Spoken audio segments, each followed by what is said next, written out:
Hi అండి. Good morning. అందరూ ఎలా ఉన్నారు? ఈరోజు పండు మిరపకాయ పచ్చడి చేద్దాం అనుకుంటున్నానండి. నిల్వ పచ్చడి.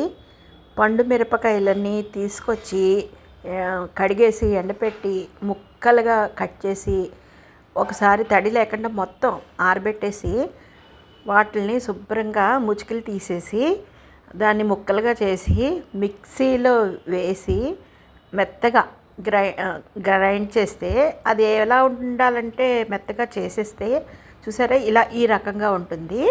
ఈ రకంగా అయిన పచ్చడికి మనము అందులో చింతపండు ఉప్పు వేసేసి మొత్తం ఒక్కసారి మిక్సీ చేసి దాన్ని ఒక్కసారి ఎండక్కర్లేదు, ముందర కడిగేసి శుభ్రంగా తుడిచేసాం కదండి, పర్వాలేదు. ఎవరికైనా భయం వేస్తే ఒకసారి ఒక రోజు ఎండలో పెట్టుకోవచ్చు.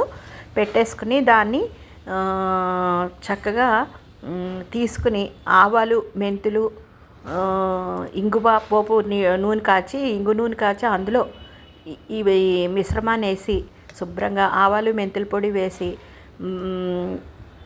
గుమగుమలు ఆడిపోతూ ఉంటుందండి. అందులో నేను తీపి కడ వేస్తాను, పులుపు ఉప్పు తీపి, మంచి టేస్ట్గా ఉంటుందండి.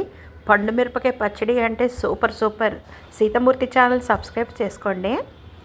ఈ పండు మిరపకాయ పచ్చడి చేస్తూనే మధ్యలో క్యాబేజీ 65 తయారు చేస్తున్నానండి. అది రెడీ చేశాను. ఆ మిశ్రమాన్ని దానికాడ ఎయిర్ ఫ్రైలో పెట్టాను. అది లోపల అవుతోంది.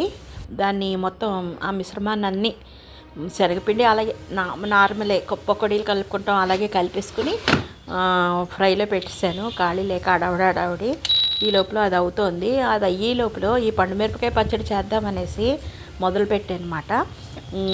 ఈ పండుమిరపకాయ పచ్చడి చేసినప్పుడు నూనె కాచి ఇంగు నూనె అది వేసి ఆవాలు మెంతులు అన్నీ వేసిందంతా మీకు చూపించడం మర్చిపోయాను. ఈసారి ఎప్పుడైనా కుదిరితే ఏ రకంగా తయారు చేయాలో చూపిస్తాను. ఈ లోపల ఈ కర్రీ రెడీ అవుతుంది. ఇది అయిపోయేప్పటికీ ఈ లోపల పండుమిరపకాయలన్నీ గబగబా చేశానండి. ఖాళీ ఉండదు కదండి, ఎప్పుడు బిజీ అందుకుని అన్ని ఐటమ్స్ చేస్తాను, ఏమీ మాను.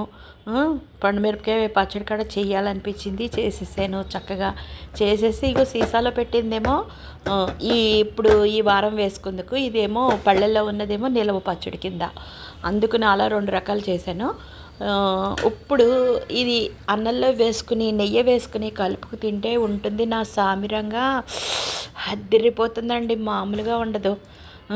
ఎంత బాగుంటుందంటే టేస్ట్ గుమగుమలాడిపోతూ ఉంటుందండి. ఓకేనా అండి? ఏదో ఈ వీడియోని హడావుడిగా చేశాను, ఏమనుకోద్దు. ఇందులో తేడా పాడాలున్నా సీతామూర్తి ఛానల్ని సబ్స్క్రైబ్ చేసుకోండి, లైక్ చేయండి, షేర్ చేయండి అందరికీ. నా వీడియోలు చూస్తున్న ప్రతి ఒక్కరికి ధన్యవాదాలు. అది ఈ లోపల ఇగో కర్రీ రెడీ అయిపోయింది. కర్రీ కూడా రెడీ అయిపోయింది. ఇంకా తీసేసి భోజనాలు చేసేయడమేనండి. అది